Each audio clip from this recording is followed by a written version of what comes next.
There are nights that rewrite the script of a man's life, and Declan Hart had no idea this rain-soaked Tuesday in Tacoma would be one of them. The fluorescent lights of Hart Auto Repair hummed their tired song, the only brightness on a block that had gone dark hours ago.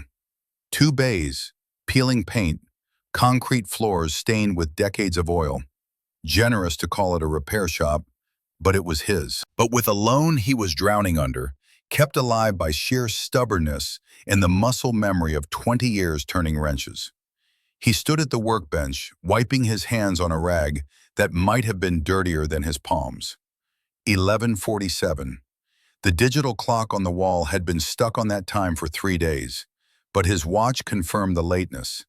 Lily would be asleep at Mrs. Walsh's place by now, curled up on the woman's ancient couch with her stuffed rabbit. 7 years old and already too familiar with the phrase, "Daddy has to work late." The thought hollowed him out every time. On the counter, half buried under a stack of repair orders, sat the envelope he'd been avoiding all week. Final notice in red letters that seemed to glow even in the dim light. $127,000, medical bills from Sarah's last year, from the chemotherapy that bought them 6 extra months and cost them everything else. The hospital social worker had talked about payment plans with the kind of practiced sympathy that made his teeth ache. The bank had been less sympathetic. Foreclose or pay, those were the options. His hands found the light switch, and for a moment he let himself imagine just walking away, locking the door and never coming back, letting the bank have it. Except Lily needed shoes that fit, and the landlord wanted rent, and walking away wasn't something Declan Hart knew how to do. His father had taught him that, at least. You finish what you start, even if it kills you, especially if it kills you. The headlights came out of nowhere, cutting through the downpour like searchlights. Xenon beams, the kind that cost more than his truck, bright enough to cast shadows through the rain. They belonged to a car that had no business being in this neighborhood at this hour. A Porsche 911 GT3, silver and sleek, moving wrong. The front passenger tire was shredded, rim grinding against asphalt in a shower of sparks that hissed out in the wet. The car limped to his bay door and stopped. Declan's first instinct was to kill the lights and pretend he'd already closed. He was bone-tired, and rich people with expensive problems usually meant headaches he couldn't afford. But then the driver's door opened, and he saw her. A girl. Couldn't be more than 16, stepping out into rain that hit her like a physical force. She wore a dress that looked like spun silk, the kind of thing you'd see in a magazine spread about Seattle society, now plastered to her thin frame. She was shaking so hard he could see it from 20 feet away. The girl's face held that particular terror that comes from being young and lost and completely out of your depth. Not just scared of the situation, scared of what would happen when she got home. Declan recognized that look. He'd seen it in the mirror enough times as a kid, back when his old man's temper ran hotter than it should have. She took 3 steps toward the garage and nearly collapsed. Her voice cracked when she spoke, words tumbling over each other. "I don't know what happened. The tire just exploded and my phone died, and I can't call anyone, and my mom is going to kill me, and I'm not even supposed to have the car." Every plan to close up and go home evaporated. Declan saw Lily in this girl's panic, saw his daughter 10 years from now, stranded and terrified, and prayed to a God he wasn't sure he believed in anymore, that someone would stop and help her, that someone would see her as a person, not a problem. He raised his hands slowly, showing empty palms. The gesture felt absurd, like he was approaching a spooked animal, but something in his gut said she needed to know he wasn't a threat.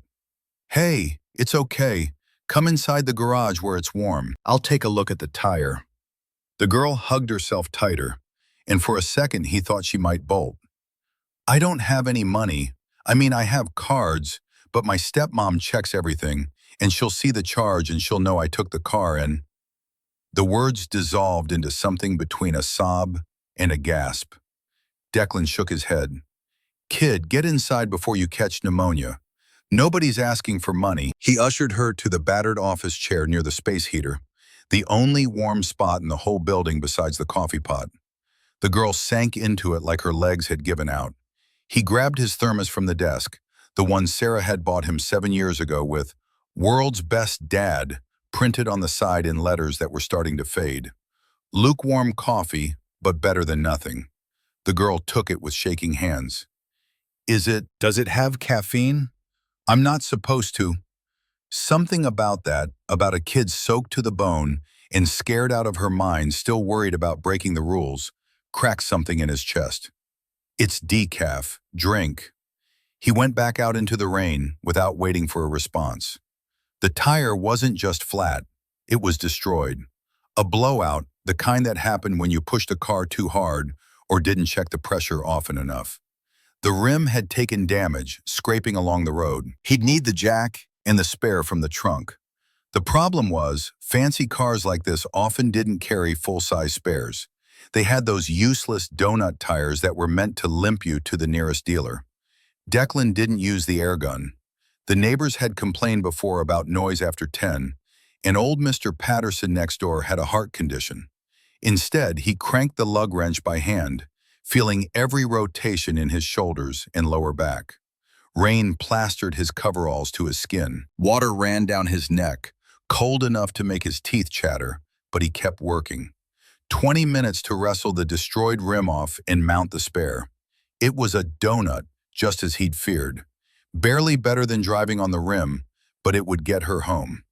When he trudged back into the garage, dripping water everywhere, the girl had stopped crying.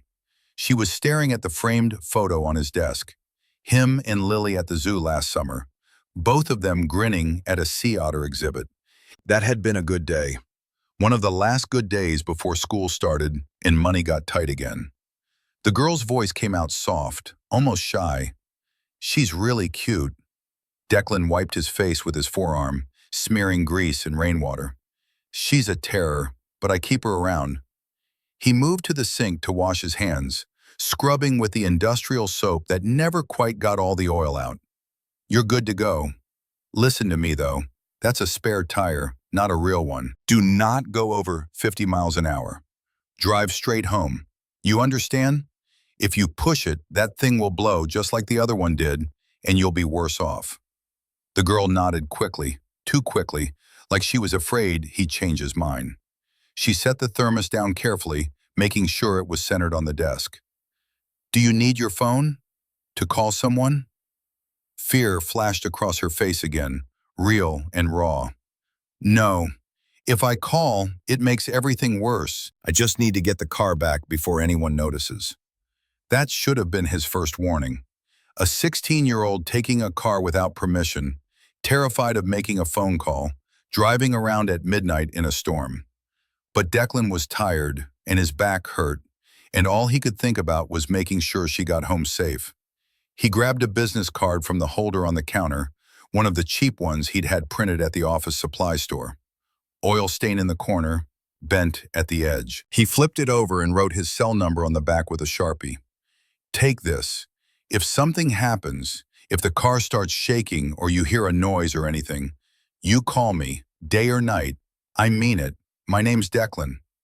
The girl took the card like it was made of gold. I'm Mara. Thank you. Thank you so much. You're not... My stepdad always says people from this part of town are just looking for a handout. But you didn't even... She trailed off. But the implication hung in the air like smoke. Declan felt a surge of anger. Not at her, but at whatever circumstances had put those ideas in her head. Yeah, well, your stepdad doesn't know what he's talking about. Drive safe, Mara. She nodded and bolted for the car, moving with the jerky energy of someone who couldn't believe their luck was holding. The Porsche started with a purr that sounded like money, and then she was gone, taillights vanishing into the rain. Declan locked up, stuffed the final notice envelope into his jacket pocket, where he wouldn't have to look at it, and drove his rattling F-150 to Mrs. Walsh's house. The woman met him at the door before he could knock, wiping her hands on a dish towel. She was 65, widow of a Boeing machinist, and had lived next to his apartment building for the last 15 years. Her face folded into concerned lines the moment she saw him. "Declan, you look like death warmed over." He managed what he hoped was a reassuring smile. "Just a long day, Dorothy. Lily still up?" Mrs. Walsh shook her head. "Out like a light around 9. I tried to keep her awake, but you know how she is once she gets tired. Just crashes." She stepped aside to let him in, and there was Lily on the couch, clutching her stuffed rabbit, mouth open in sleep. Something in his chest loosened at the sight. This was what mattered. This kid, safe and warm. Everything else was just noise. He scooped her up carefully, and she barely stirred, just made a small sound and nestled into his shoulder. Mrs. Walsh handed him Lily's backpack, already packed with her school things for tomorrow. "You know I don't mind watching her, Declan, but you need to take care of yourself too. You can't keep running yourself into the ground." The advice was kind and completely impossible to follow. "I know. I'm working on it. Thank you, Dorothy." The drive to their apartment took 10 minutes, one-bedroom place in a complex that had seen better decades. But the heater worked, and the landlord fixed things when they broke. Lily didn't wake when he carried her inside, didn't stir when he tucked her into her bed with the unicorn comforter she'd picked out last year. He stood in the doorway for a moment, watching her breathe, and felt the weight of every decision that had led him here. The pull-out couch in the living room had a spring that dug into his lower back, but he barely noticed anymore. Sleep came fast and heavy, the kind that didn't refresh so much as temporarily shut down the machinery. He didn't dream about the girl with the Porsche, didn't think about her at all. It had been a kindness, the sort of thing any decent person would do. And Declan Hart was trying very hard to still be a decent person, despite everything life had thrown at him. He had no idea that 18 hours later, 3 black Cadillac Escalades would roll up to his garage like a funeral procession, and the woman who stepped out would have the power to erase his entire existence with a single phone call. Wednesday morning broke with deceptive calm. The rain had stopped sometime before dawn, leaving the streets slick and the sky a bruised purple. Declan got Lily up and fed, made her scrambled eggs and toast while she chattered about a science project on volcanoes. He packed her lunch, peanut butter and jelly again, because it was cheap and she didn't complain, and walked her to the bus stop 3 blocks away. She hugged him around the waist before climbing on, and he held on maybe a second longer than necessary. By 8:15, he was at the garage, wrestling with the alternator on a 2009 Honda Civic that had more miles on it than any car had a right to. The owner was a nurse at the VA hospital, worked double shifts and needed the car reliable. He quoted her cost of parts plus 2 hours labor, which was barely enough to break even, but she reminded him of his mother. Same tired eyes, same determination. Some people you helped because it was right, not because it made financial sense. At 9:15, the sunlight coming through the bay door dimmed. Not clouds, metal. 3 Escalades, black as sin, pulling up in a perfect formation that blocked his entire entrance. Military precision. Declan straightened up from the engine bay, wiping his forehead with his forearm and leaving a streak of grease he'd feel later. The middle vehicle's rear door opened, and a man in a suit stepped out first. Not the cheap kind you got off the rack. This was tailored, fitted to his frame like a second skin. He opened the rear passenger door with the practiced efficiency of someone who'd done it 10,000 times. Extended a hand. The woman who emerged looked like she'd walked off a movie set. Pantsuit in white so clean it seemed to glow against the oil-stained concrete. Hair cut in a severe blonde bob that probably cost more than his monthly rent. Sunglasses that hid her eyes despite the overcast morning. Louboutin heels, red soles flashing as she walked. No, marched. Each step struck the ground with the force of a gavel coming down.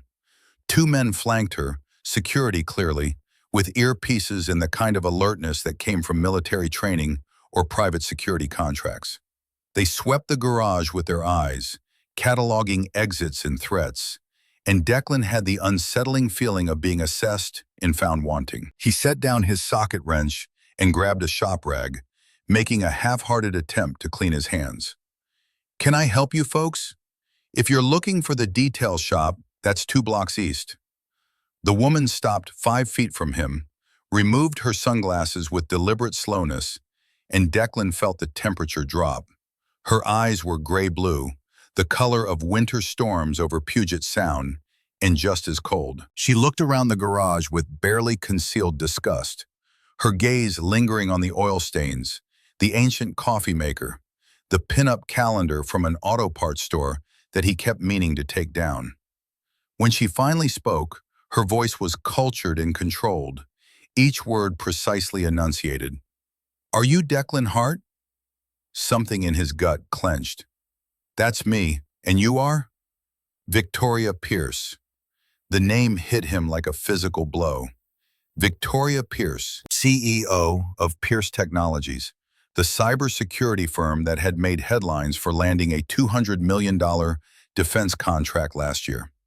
Her face had been on the cover of Forbes, Business Insider, Seattle Times business section.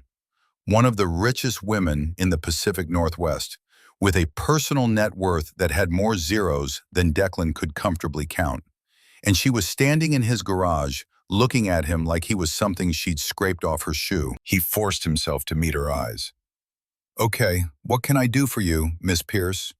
She reached into her blazer, pristine white, not a wrinkle, and pulled out something small, tossed it onto his workbench between them. His business card, the one with the oil stain in the corner, the bent edge, the phone number scrawled on the back in his handwriting. "My daughter came home last night smelling like hydraulic fluid and cheap coffee. She was driving a vehicle she has no license to operate." She was terrified. Victoria Pierce took a step closer, invading his space with the confidence of someone who'd never been told no. And she had this in her pocket. The security guards shifted, ready to move if needed. Declan's pulse kicked up, but he held his ground. Victoria's voice dropped an octave, became something sharp enough to cut. "I know how men like you operate, Mr. Hart. You find a vulnerable girl from a wealthy zip code. You manufacture a problem with her vehicle. You play the hero. You get her contact information. And then what? You start blackmailing her? You groom her? You think because she's young and scared that no one will believe her over you?" The words landed like punches.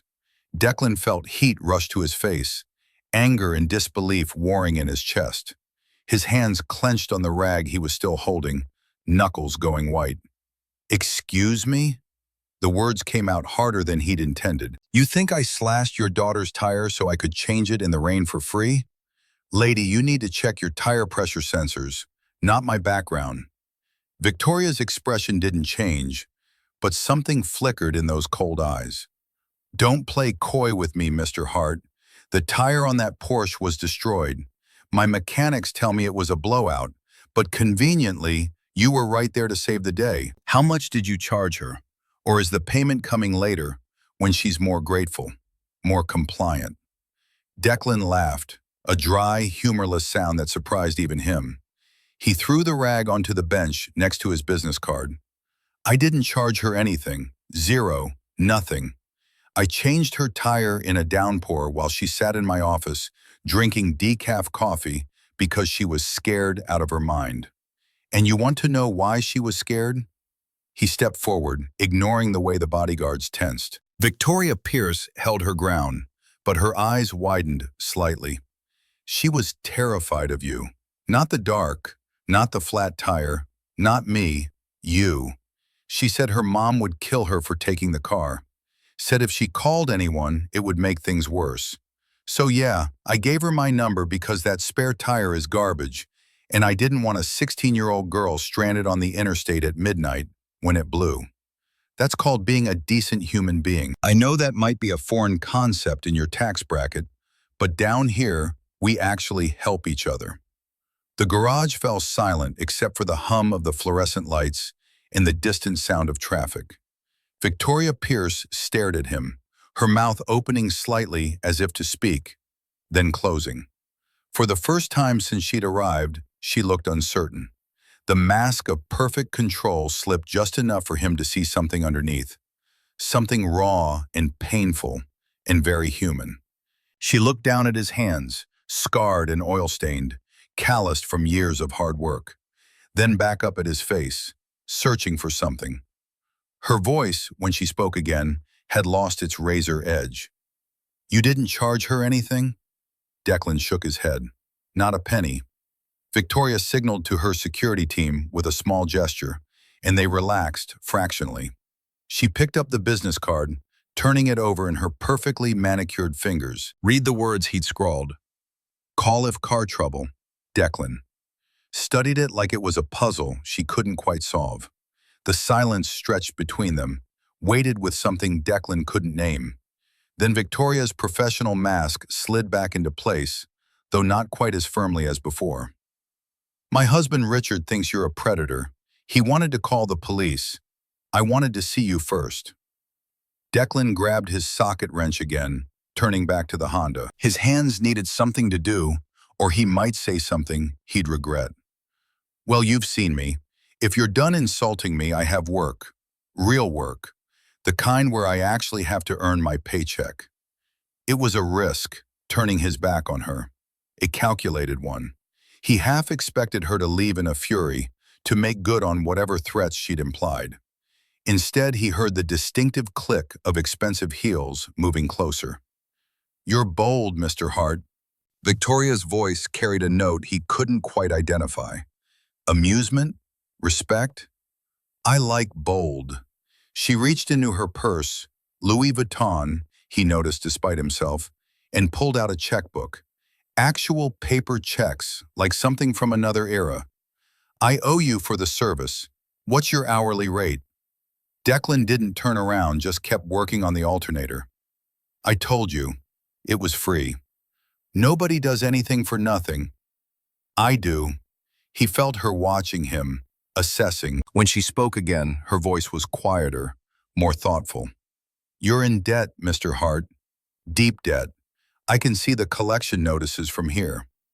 That made him turn, anger flaring hot in his chest. "Get out of my shop." But Victoria Pierce was already placing a business card of her own on the workbench. Heavy stock, embossed lettering, smelling faintly of expensive perfume. "My daughter Mara is troubled. She doesn't trust anyone, especially not me, but she trusted you enough to keep this card." She tapped his grease-stained business card with one manicured nail. "I have a proposition for you, Declan. A job. It pays 10 times what you make here in a year." Declan barked out a laugh.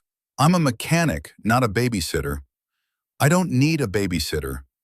Victoria's eyes held his, and for the first time, he saw past the ice to something desperate underneath. "I need a mechanic, and I need someone who isn't afraid to tell me to go to hell. You've proven you're qualified on both counts." She turned on her heel, heading for the door, then paused.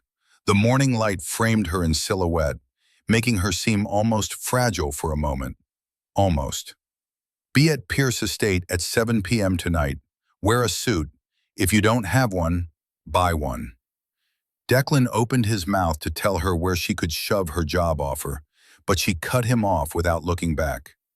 "And if you don't show up?" Her voice carried the weight of absolute certainty. "Hart Auto Repair will be foreclosed on by Friday. I checked your lien holder this morning. I own the bank, Declan. I own this building. I own the block. Cross me, and you'll have nothing." She didn't wait for a response. The Escalades purred to life and pulled away in perfect synchronization, leaving Declan standing in his garage with a wrench in his hand and the feeling that his life had just taken a sharp turn into territory he didn't recognize. He looked down at her business card. Victoria Pierce, CEO, Pierce Technologies. Embossed gold lettering on cream stock. He should throw it away. Should tell her to hell with her threats, that he'd figure something out. But his eyes drifted to the stack of bills half hidden under a newspaper, to the final notice on top with its red letters screaming at him. $127,000. Lily needing shoes. Mrs. Walsh asking for nothing but getting older every day. The Honda's owner who needed her car to get to work. Declan pocketed the card and went back to work, but his hands weren't quite steady anymore. He'd made a deal with the devil. He just didn't know the price yet. Declan didn't buy a new suit, couldn't justify putting another dime on credit cards that were already maxed to the limit. Not for a woman who'd threatened to destroy him before she'd even learned his full name. He wore the only suit he owned, charcoal gray polyester bought 3 years ago for Sarah's funeral. It pulled tight across the shoulders now, testament to the physical labor that had thickened his frame since then.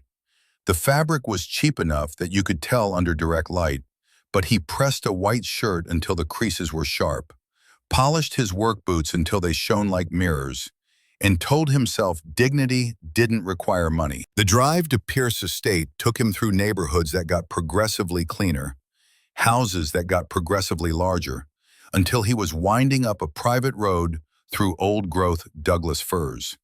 The gate alone probably cost more than his annual revenue.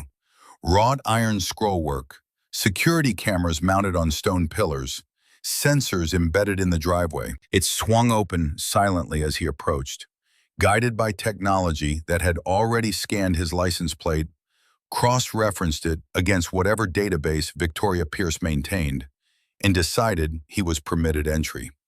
The house materialized through the trees like something from an architecture magazine. Glass and steel in sharp angles, perched on a cliff overlooking Puget Sound. Beautiful in the way a knife is beautiful, all clean lines in implicit danger. The sun was setting behind it, turning the windows into sheets of molten gold. Declan's truck looked obscene parked in the circular drive, paint faded and rust spots showing, surrounded by all that calculated perfection. A man met him at the massive oak doors before he could knock. Butler, he supposed, though the word felt antiquated. Late 60s, impeccable posture, dressed in black with a precision that suggested military background. His eyes assessed Declan with the same efficiency as Victoria's security team had, cataloging threat level and finding him wanting. "Mr. Hart, you are expected. Please follow me." The man, Elias, Victoria had called him in her text message, led him through the house without small talk. They passed through rooms that looked like museum exhibits, walls hung with abstract art that probably cost more than Sarah's entire cancer treatment. Violent splashes of color on canvas, shapes that might have meant something to someone who understood that kind of thing. To Declan, they looked like anger made visible. Elias didn't take him to a study or a living room. Instead, they entered a private elevator tucked behind a seamless panel in the hallway. The doors closed with the whisper-soft click of German engineering, and they descended, down into the earth, into the foundation of Victoria Pierce's fortress. When the elevator opened, Declan stepped into a space that made his breath catch, despite every intention to remain unimpressed.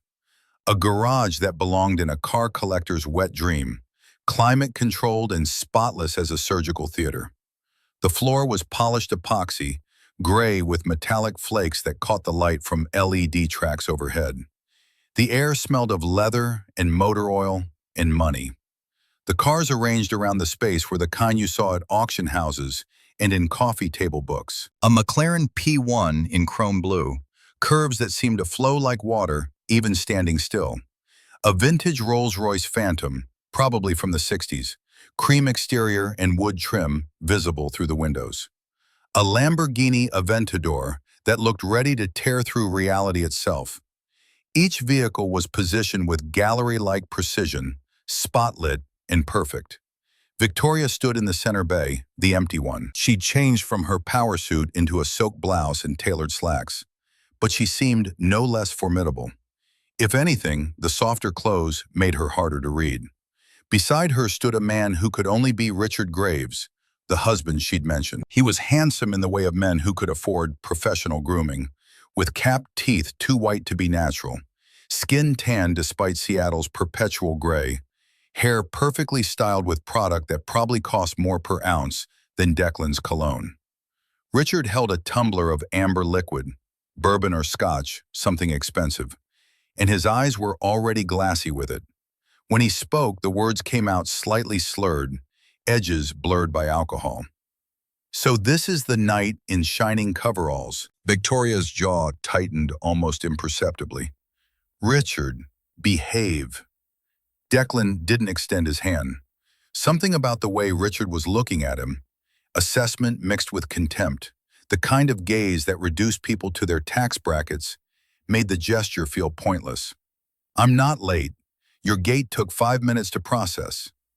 Richard stepped forward, invading space the way drunk men do when they're feeling territorial. The smell of expensive scotch rolled off him in waves. "Let's cut to the chase, mechanic.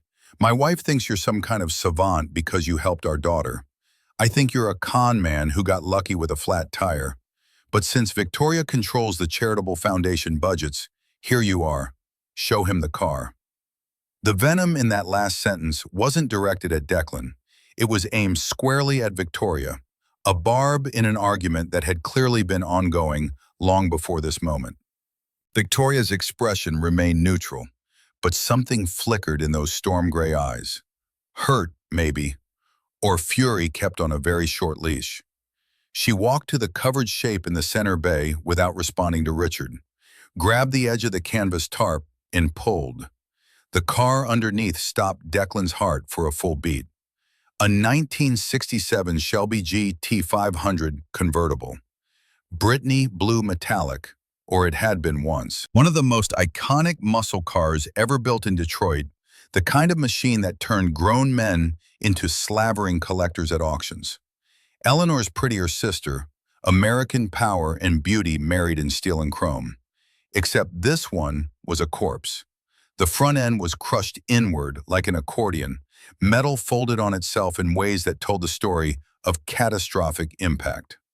The windshield was a spider web of cracks, held together by safety film but essentially destroyed. The driver's side door was caved in, the kind of damage that spoke to a side-on collision or a roll.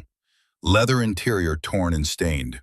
And there, on the driver's seat, a dark patch that had dried to brown, but could only be one thing. Declan moved without thinking, drawn by instinct and professional horror. He circled the wreck slowly, running his hand over the destroyed metal. The frame would be bent, no way it wasn't.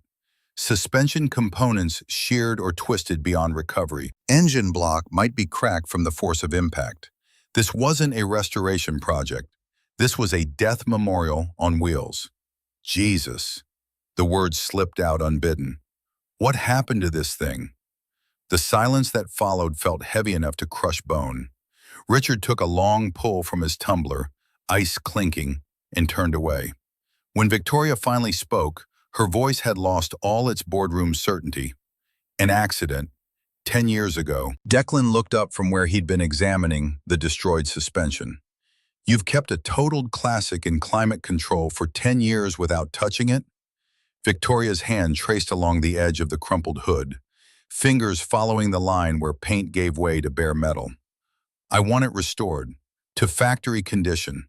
I want the engine to purr the way it did the day Marcus drove it off the lot. I want every dent erased, every scar eliminated. I want the memory of the crash obliterated from existence." The way she said the name, Marcus, held too much weight. Declan filed it away and forced himself to be honest, even knowing honesty might cost him whatever lifeline she was offering. "This is a total loss, Miss Pierce. To fix this, I'd have to rebuild it from the skeleton up. Parts for a 67 Shelby are nearly impossible to source. You're looking at 6 months minimum, maybe a full year, and that's if everything goes perfectly, which it never does." Victoria's eyes met his, and the intensity in them made him take a half step back. "I don't care how long it takes. I don't care what it costs. I've located a warehouse of original parts in Pennsylvania.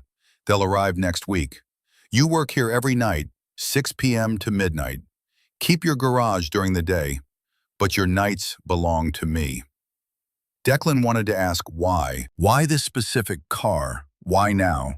Why such obsession with erasing what had clearly been a tragedy? But Richard answered before he could formulate the question, anger and alcohol stripping away whatever filter might have existed. "Don't touch it!" The shout echoed off concrete walls. Richard slammed his glass down on a pristine workbench hard enough that the heavy crystal should have shattered. "This is insanity, Victoria. That car is cursed. It killed Richard! Victoria's scream was primal, stripped of every shred of control she'd maintained until that moment. It rang with panic and rage in equal measure. Get out! Go upstairs! Now! Richard glared at Declan with pure, distilled hatred. You fix this car, grease monkey, and you'll regret it. Some things are broken for a reason. Some ghosts should stay buried. He stormed toward the elevator, unsteady on his feet, and jabbed at the button with more force than necessary. The doors closed on his fury, leaving Declan and Victoria alone in the underground garage, with the ghost of a car between them. Victoria sagged against the McLaren, as if the effort of standing upright had become too much. The mask of corporate perfection slipped away entirely, revealing something fragile underneath. She looked suddenly older, worn down by carrying weight Declan couldn't see. The job pays $50,000 a month. Her voice came out flat, stripped of inflection. Plus a completion bonus. That clears your debt in 3 months, Declan. It secures Lily's future. It gives you breathing room you haven't had in years. Declan looked at the destroyed Shelby, then at the woman who was clearly as broken as the machine she wanted rebuilt. He saw the stack of final notices on his counter, saw Lily wearing shoes that pinched because they'd bought them on sale a size too small, gambling she wouldn't grow too fast. Saw Mrs. Walsh getting older every day, her kindness something he could never adequately repay. I need half up front, and I don't work for Richard, I work for you. If he comes down here while I'm working, I walk. Those are the terms. Victoria straightened, and the mask slid back into place like armor being donned for battle. Agreed.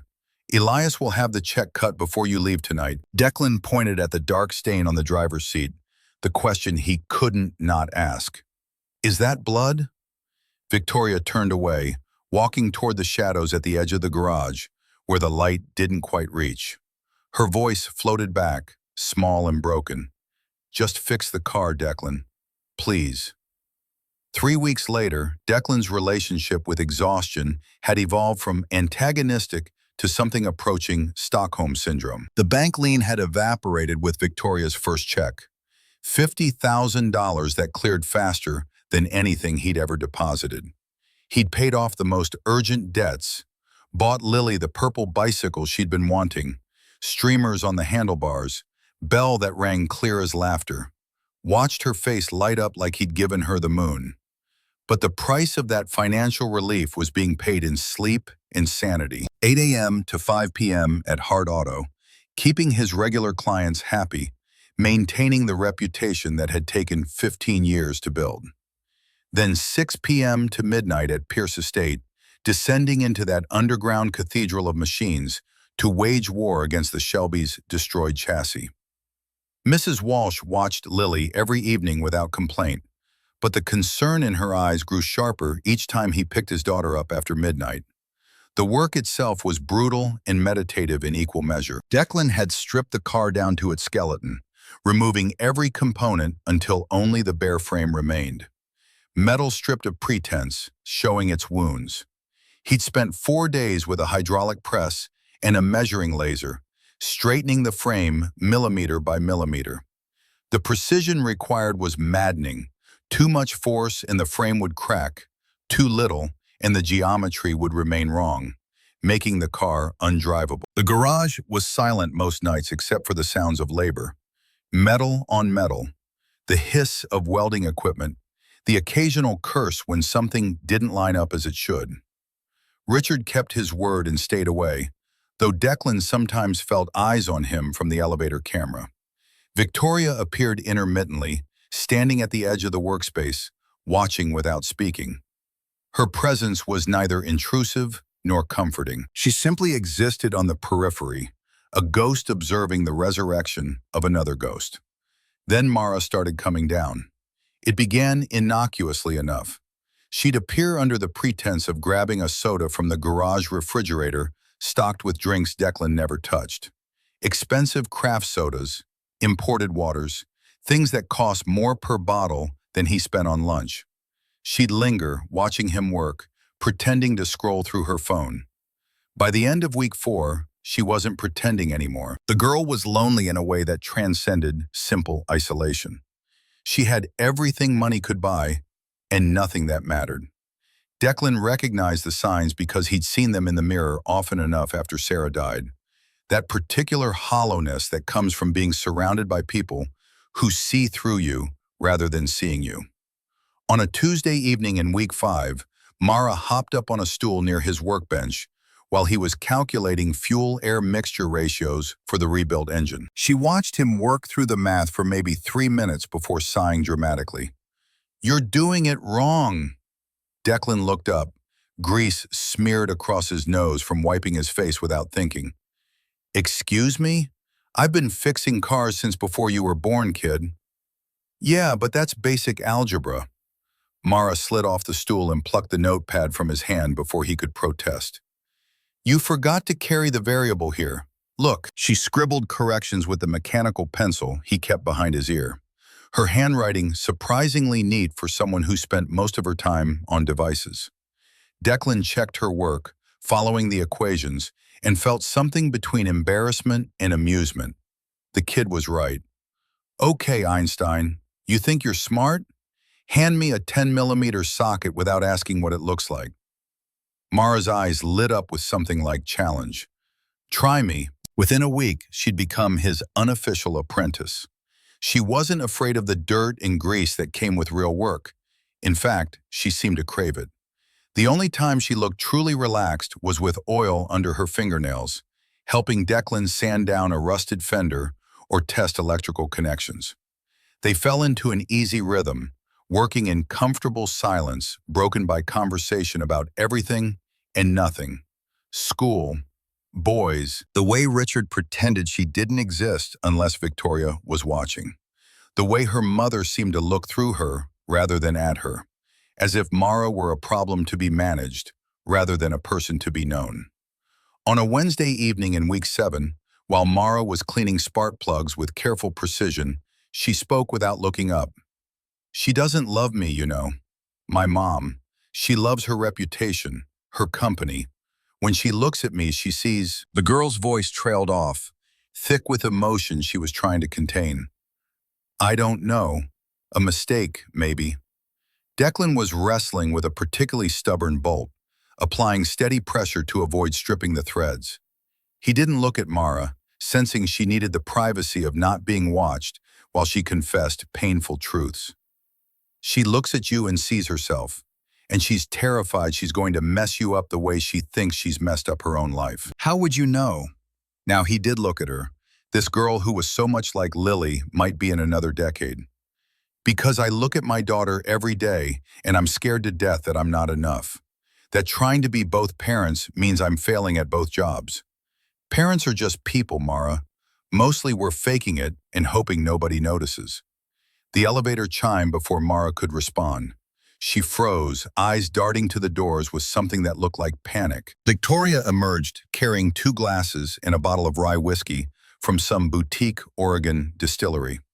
She stopped short, seeing Mara in oversized coveralls, holding a wire brush, looking more at ease than Victoria had probably seen her in years. "Mara? What are you doing down here?" The girl's defenses snapped up instantly.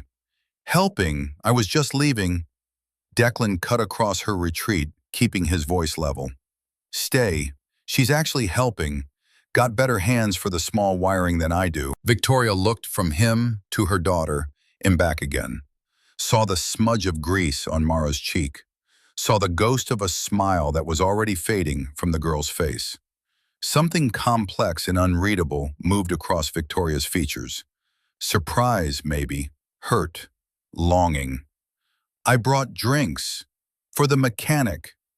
The words came out uncertain, uncharacteristically tentative. "But I suppose..." "Mara, don't you have homework?" Mara mumbled something non-committal and bolted for the elevator, slipping past her mother without making eye contact.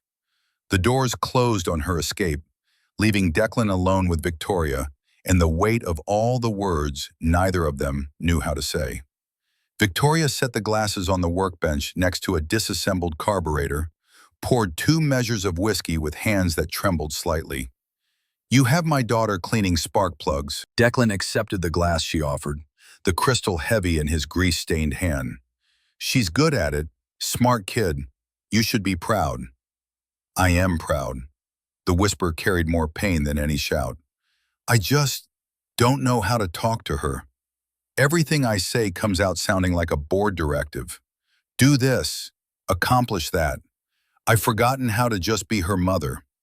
The whiskey tasted like smoke and oak and regret. Declan took another sip, then set the glass down and gestured at the Shelby's half-assembled frame. Stop trying to manage her. Just be with her. It's like this car. You have to strip it down to the bare metal before you can rebuild it right. Find what's broken. Replace it. But you can't rush the process. Metal needs time to set properly, and so do relationships. Victoria looked at him, really looked, the way she had that first morning in his garage. The harsh overhead lights caught silver threading through his hair at the temples, carved shadows under eyes that carried too much exhaustion. But they also highlighted something else. Honesty. Kindness worn down by life but still fundamentally intact. This car, Victoria's finger traced along the newly primed fender, the surface smooth as glass under fresh primer. It was the car my husband died in. Mara's father, Marcus. Declan went still, the pieces clicking into place with awful clarity. The blood on the seat, 10 years in storage, Richard's bitter resentment, Victoria's desperate need to make it perfect again. Victoria's words came faster now, like a dam breaking. I was driving. We were arguing about the company. He wanted to slow down, spend more time with Mara. She was only 6. I wanted to expand, to prove I could build something that mattered. It was raining, just like the night you helped my daughter. We were on Highway 101 south of Olympia. I lost control on a curve, hit a guardrail, rolled twice. Her voice cracked but didn't break. Marcus died on impact. Steering column crushed his chest. I walked away without a scratch, not even a bruise. The universe decided I got to live, and he didn't. And I've spent every day since trying to figure out what I'm supposed to do with that. Tears were streaming down her face now, carving tracks through makeup that probably cost more than Declan's weekly grocery budget. Richard hates this car because it reminds him he's second choice. He hates Mara because she looks exactly like Marcus, and every time he sees her, he knows I'm still in love with a dead man. And I wanted to restore it because some part of me thought, if I could make the car whole again, maybe I could make myself whole. Maybe I could be the mother Mara deserves. Maybe I could stop hating myself long enough to actually live. Declan didn't think, didn't calculate risk or consequence. He just moved, closing the distance between them and pulling Victoria into his arms. Not romantic, not sexual, just human comfort offered to another human drowning in pain. The kind of embrace he gave Lily when she woke from nightmares about the mother she barely remembered. Victoria stiffened for a heartbeat, then collapsed against him like her strings had been cut. She sobbed into his coveralls, great heaving gasps that shook her entire frame. Declan held her, one hand on her back, the other stroking her hair, that perfect blonde bob now disarrayed and human. She smelled like expensive perfume and salt tears and devastation. It wasn't your fault. He kept his voice low, steady, the same tone he used to talk Lily down from panic. Accidents are called accidents because nobody means for them to happen. You didn't murder him, Victoria. You survived. And beating yourself up for 10 years won't bring him back. They stood like that for a long time, long enough that Declan's back started to protest holding someone up. When Victoria finally pulled away, her makeup was destroyed, eyes swollen and red. She looked more beautiful in that moment than she had in all her corporate armor. She tilted her face up toward his, and the air between them shifted. The grief morphed into something else. Need, connection, the desperate human desire to feel something other than pain. Her gaze dropped to his mouth. Declan. She leaned in and he found himself leaning down to meet her. His heart hammered against his ribs like a piston misfiring. Their lips were an inch apart, close enough that he could feel her breath, when a sound cut through the moment like a blade. Slow, sarcastic applause echoed through the garage. Clap, clap, clap. They sprang apart. Declan's head whipped toward the sound, and he saw Richard standing on the steel mezzanine that overlooked the workspace. The man was leaning on the railing, that same twisted smile on his face, phone held up with the camera lens pointed directly at them. "Bravo!" Richard's voice dripped with malice and triumph. The grieving widow and the hired help. It's almost poetic. If it wasn't so pathetically predictable. Victoria wiped her face with the back of her hand, the ice reforming around her faster than seemed possible. "Richard, go to bed." "Oh, I'm going." Richard waved the phone like a trophy. "But I think the board of directors will find this video very interesting. CEO mentally unstable, carrying on with the mechanic while obsessing over her dead husband's death car. That's a headline, Victoria. That's the kind of thing that tanks stock prices and triggers votes of no confidence." He turned and walked away, footsteps echoing on the metal stairs leading back up to the main house. Declan took a step toward the stairs, fists clenched, but Victoria's hands shot out and grabbed his arm with surprising strength. "No, he wants you to hit him. He wants assault charges, wants a lawsuit, wants any excuse to destroy you and use it against me. Don't give him the satisfaction." Declan forced himself to breathe, to unclench his hands. "So what do we do?" Victoria looked at the half-rebuilt Shelby, then at the elevator where Richard had disappeared.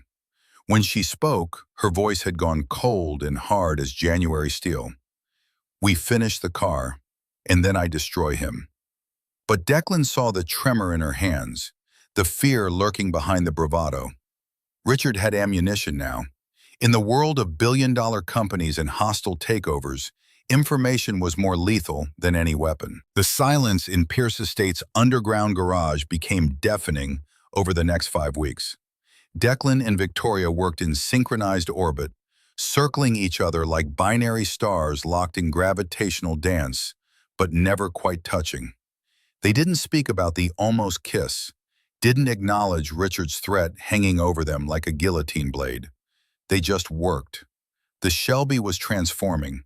What had been a corpse was becoming something that could live again. The frame was straight now, geometry restored to factory specifications with intolerances measured in fractions of millimeters. Declan had sourced a replacement engine block from a collector in Pennsylvania who'd bought it decades ago as an investment and never installed it. The paint, that distinctive Brittany blue, he'd mixed himself over 4 days, adjusting the formula until it matched the original color chips Victoria had provided. Under the LED lights, it looked like liquid sapphire, but the beauty of the restoration couldn't mask the ugliness of their situation. Victoria removed her wedding ring before entering the garage now, a detail Declan noticed in week 10 and tried not to think about. Her visits became more frequent, longer. She'd bring coffee, learned he took it black with no sugar, and they'd work in companionable quiet. Week 11 brought a small breakthrough and a disturbing revelation. Declan was under the car, struggling with a seized bolt on the exhaust manifold, when Mara appeared with a socket wrench already sized correctly. She was grinning at her phone screen. "Richard changed the Wi-Fi password again. 3rd time this week. Thinks that'll lock me out." Declan slid out from under the Shelby, curious despite himself. "Can't you just ask your mom for the new one?" Mara's grin turned sharp, almost feral. "Don't need to. I've had access to the router admin since I was 14, and the security cameras, and Richard's laptop when he's dumb enough to leave it unlocked." She caught Declan's expression and shrugged. "Mom made me take coding classes to develop logical thinking. I learned way more than she expected." The implications settled over Declan like cold water. "You can access the house security system? Every camera, every backup. Richard doesn't know half of what runs on our network." Mara set down the wrench and picked up a wire brush, suddenly very interested in cleaning a spark plug. "He thinks paying for the service means he controls it. But code doesn't care who writes the checks. Declan filed that information away, uncertain what to do with it, but sensing it mattered. Week 12 brought the first overt move from Richard. Declan arrived at Hart Auto to find a cancellation email from his biggest client, the VA Honda nurse whose Honda he'd been maintaining for 3 years. No explanation, just a terse, no longer require services that felt coached. When he called, she wouldn't pick up. Mrs. Walsh mentioned seeing a man in an expensive suit talking to some of Declan's regular customers. The description matched Richard's build. Week 13, Victoria came down to the garage ashen-faced. 3 board members had been invited to private dinners by Richard. Individual meetings, no spouses, no paper trail. When she'd asked about them, they deflected with the kind of smooth evasion that spoke of practiced deception. He's building a coalition. Victoria's hands shook as she poured whiskey neither of them touched. Getting them comfortable with the idea of new leadership, planting seeds about my instability, my obsession with the past. When he makes his move, he'll already have the votes. Week 14, Declan found something that made his blood run cold. A tiny device, no bigger than a button, tucked into the underside of his workbench in the estate garage. He recognized it from a case he'd worked on years ago, when a customer suspected their spouse was tracking them. Audio surveillance, professional grade. He showed Victoria, without speaking, both of them suddenly aware of how many conversations Richard might have recorded, how much ammunition they'd handed him. On Thursday morning of week 15, Declan was at Hart Auto, 3/4 of the way through a transmission rebuild, when he heard the tires. Multiple vehicles, moving fast. His gut clenched before his brain caught up. The police hit like a SWAT team raiding a drug house. 4 uniforms, 2 detectives, boots thundering on concrete. Detective Morrison, bulldog face, dead eyes, led the charge, shoving a warrant into Declan's chest hard enough to leave a bruise.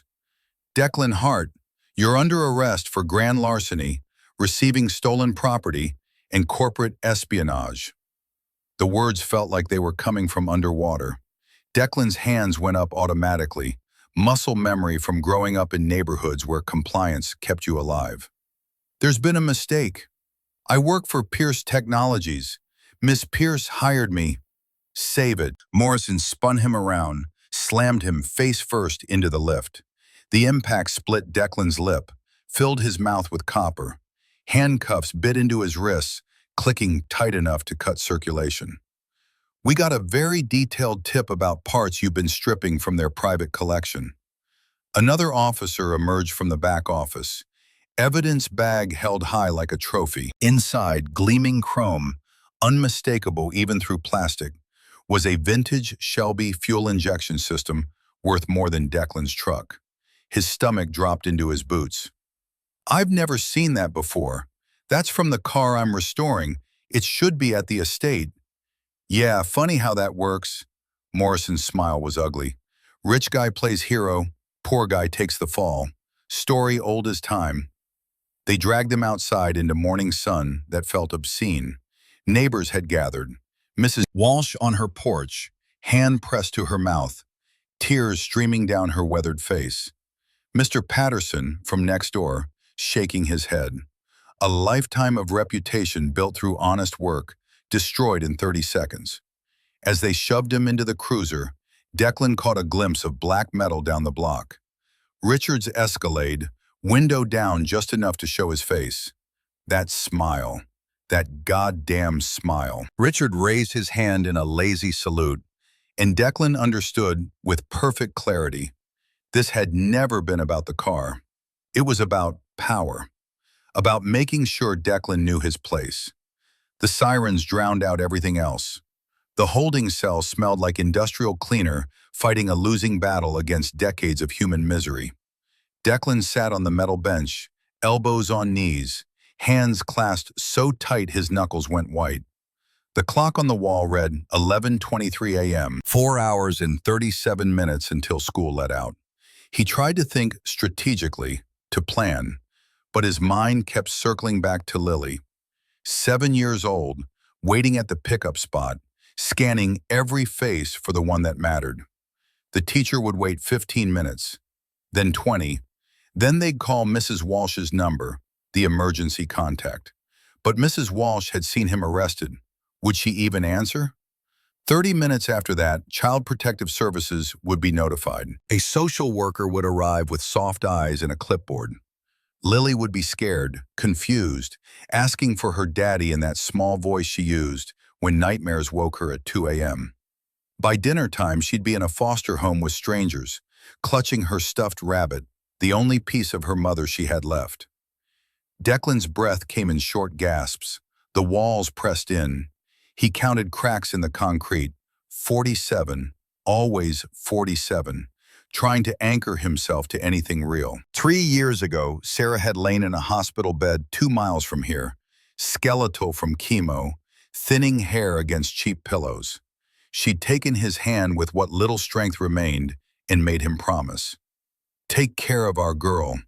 Don't let her grow up thinking she wasn't enough. The machines had beeped their steady rhythm, counting down the hours she had left. Promise me, December, whatever happens, she comes first. He'd promised, and now he was breaking that promise from a cell that stank of failure. The clock read 2:47 p.m., 13 minutes until school ended, 20 minutes until panic set in, 1 hour until his daughter's world shattered. Declan put his head in his hands and tried not to scream. Across town, Victoria sat in a board meeting that felt like watching chess pieces move in slow motion toward checkmate. Henderson from finance was talking about quarterly projections, but his eyes kept sliding to her with something that looked like pity. Martinez from operations had her phone face down on the table, checking it every 30 seconds. They knew something. Victoria's phone vibrated against her thigh. She'd silenced it for the meeting, but the buzz felt like an alarm bell. She glanced down under the table. Richard's name. A text. Check the news. Her blood crystallized in her veins. She opened the browser with hands that wanted to shake but couldn't. Not here, not in front of them. The headlines loaded like bullets. Pierce Technologies contractor arrested for grand theft. Mechanic accused of stripping million-dollar classic car collection. CEO's restoration project ends in scandal. A second text arrived. Your grease monkey is in chains. Resign by 5 p.m. or the video goes public.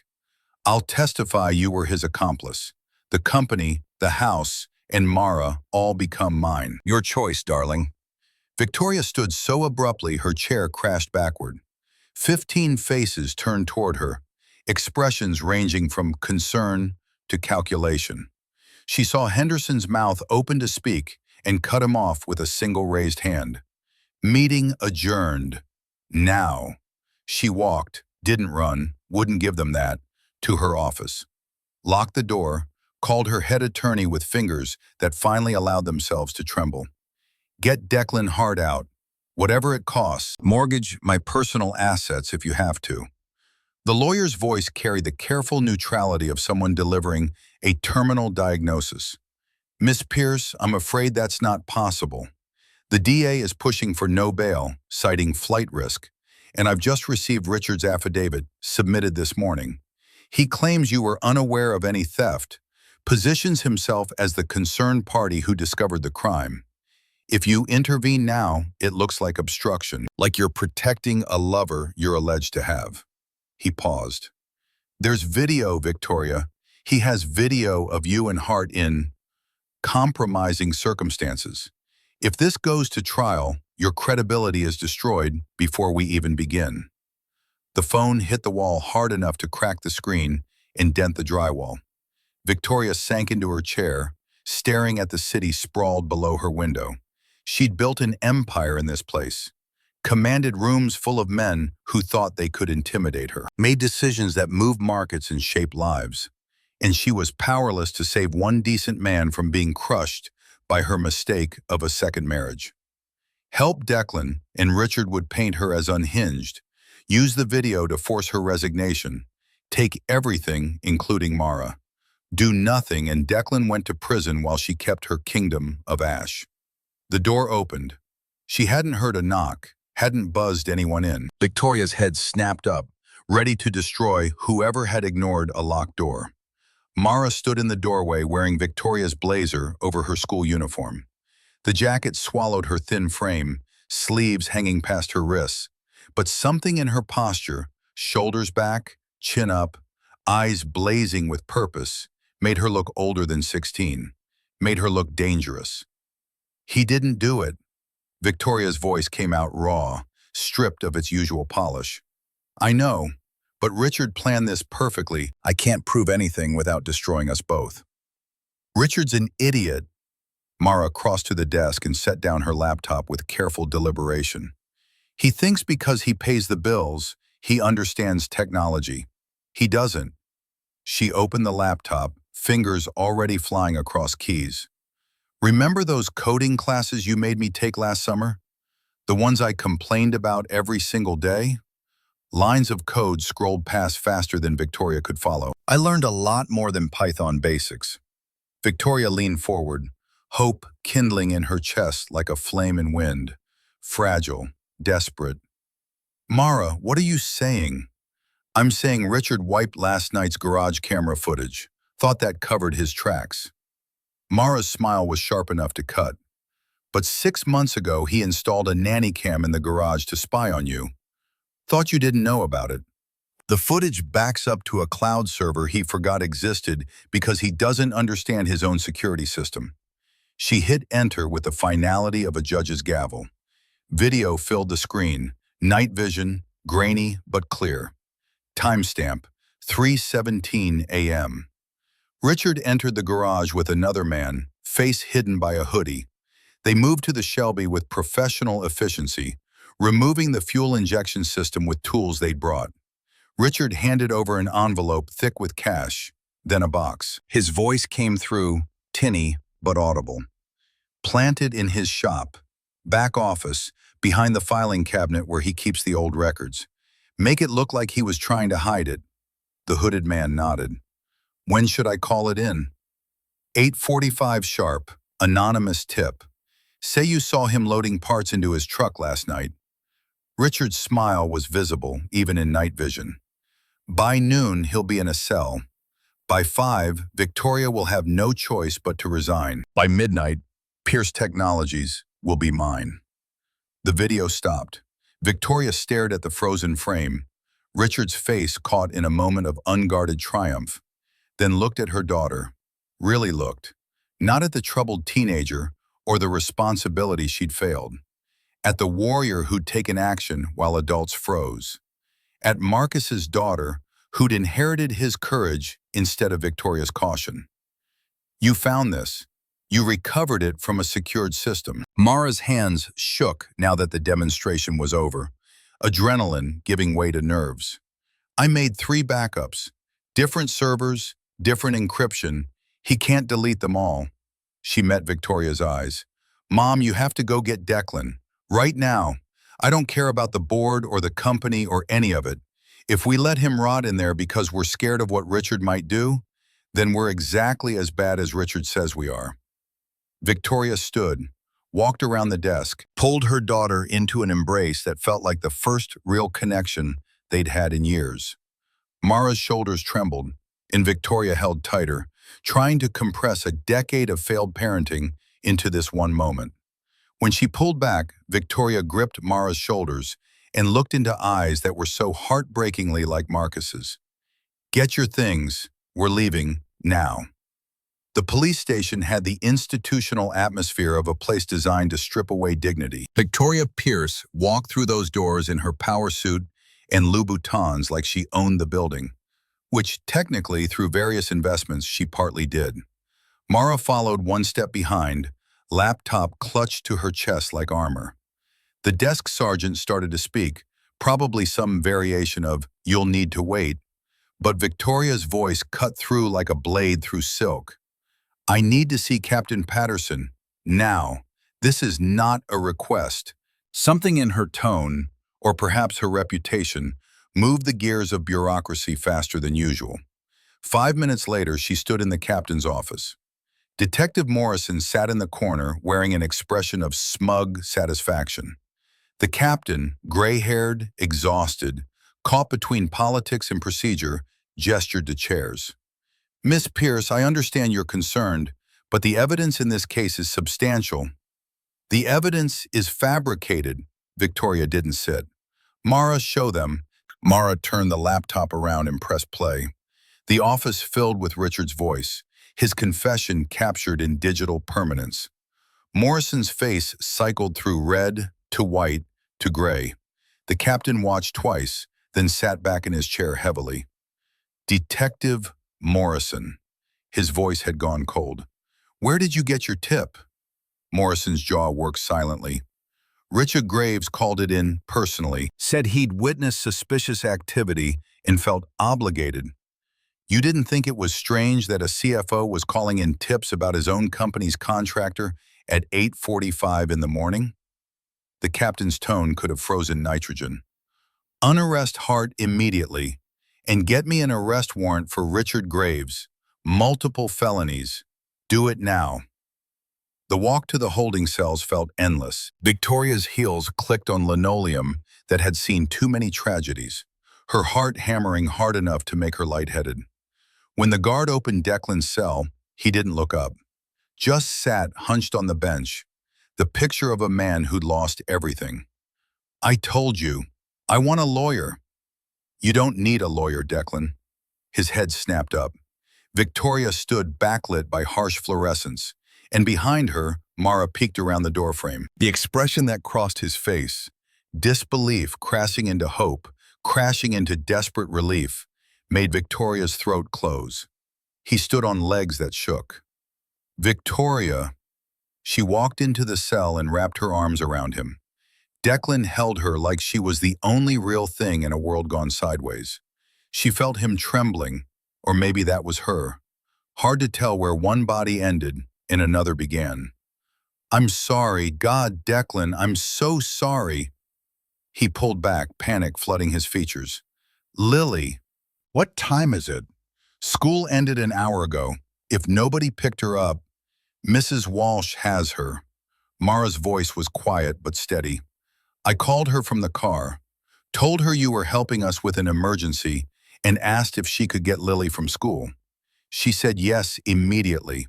Lily's at her house right now, eating pizza and watching cartoons. She doesn't know anything's wrong. Declan stared at Mara like she'd materialized from thin air. Then, without warning, he pulled her into the embrace too. This makeshift family of broken people trying to hold each other together. Mara made a sound halfway between a laugh and a sob. You used the number from the business card, the one I gave you that first night. Yeah. Mara's voice was muffled against his shoulder. Seemed like the right thing to do. Victoria pulled back first, switching gears with visible effort. Richard's still free. And tonight's the gala. 300 people, half the board, every major investor. He planned to announce your arrest and my resignation. Force me out publicly. We can't let him have that stage. Declan's exhaustion burned away, replaced by something harder. Is the car finished?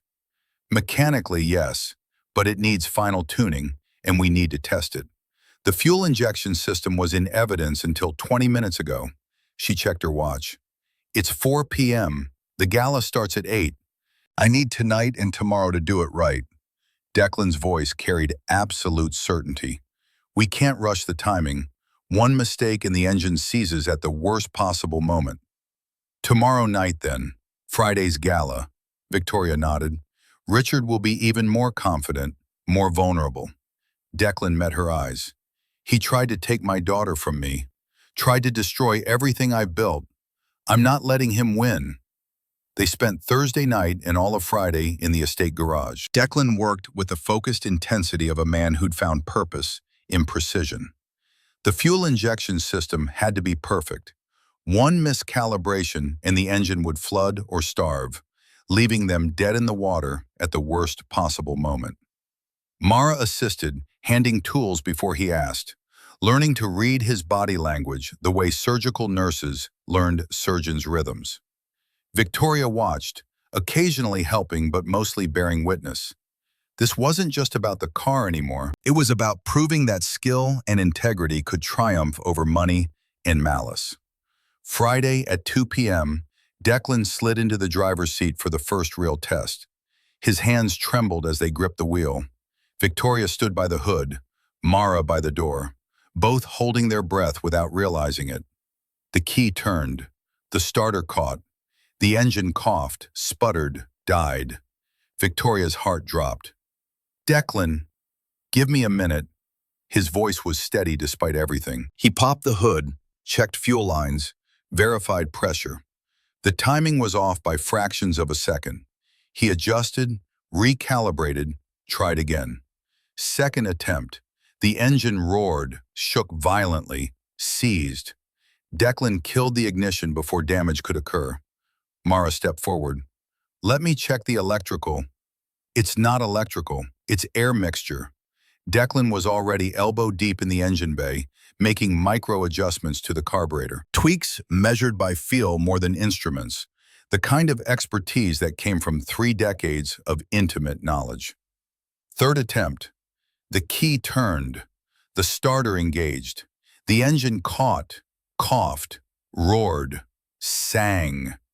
8 cylinders firing in perfect synchronization, the sound of American muscle reborn. The Brittany blue paint seemed to glow under the lights, no longer a corpse, but a resurrection. Declan sat in the driver's seat, hands on the wheel, an exhaled breath he hadn't known he was holding. Victoria stood frozen by the hood, tears streaming down her face. She wasn't crying sad tears. These were something else. Catharsis, maybe. Release. Proof that broken things could be made whole. Mara held up her phone, recording everything, her own hands shaking. "It's perfect. God, it's perfect." Declan whispered to the dashboard, to the ghost of a man he'd never met. "Okay, Marcus, help me protect your family." The Pierce Estate Gala was Seattle society at its most refined. White tents glowed on manicured lawns. Waiters glided through crowds with champagne balanced on silver trays. String quartets provided tasteful ambiance.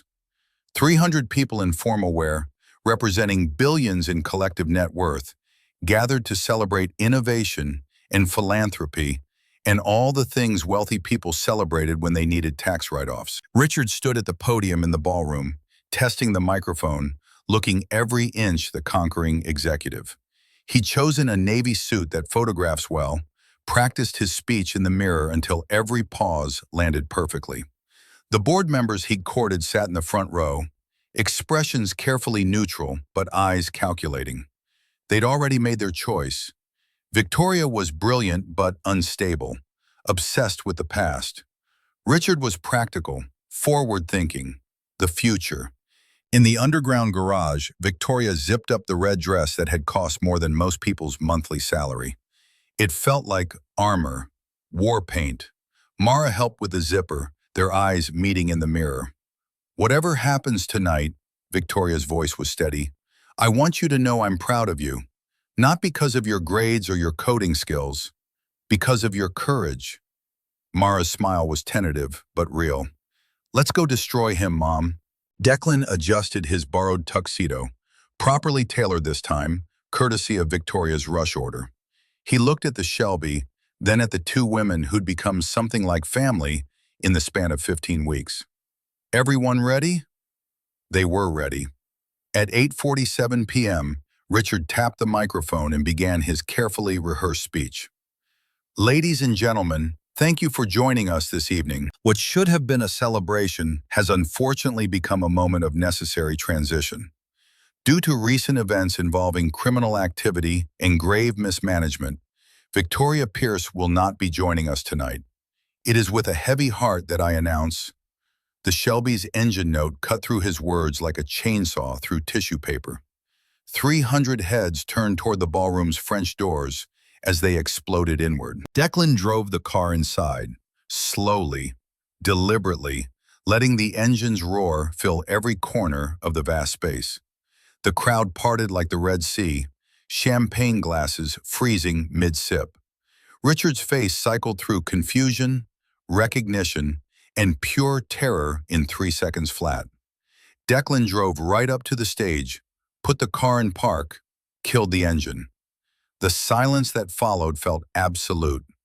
Victoria stepped out of the passenger seat, transformed from passenger to queen reclaiming her throne. She walked up the stage stairs, stood next to Richard, who looked like he might vomit, and took the microphone from his hand. "Sorry I'm late. I was busy collecting my chief mechanic from a false arrest, orchestrated by my soon-to-be ex-husband." She pointed to the massive screen behind them. "Mara, if you would." The corporate logo dissolved. Richard's face filled the screen 10 feet tall, his voice booming through speakers.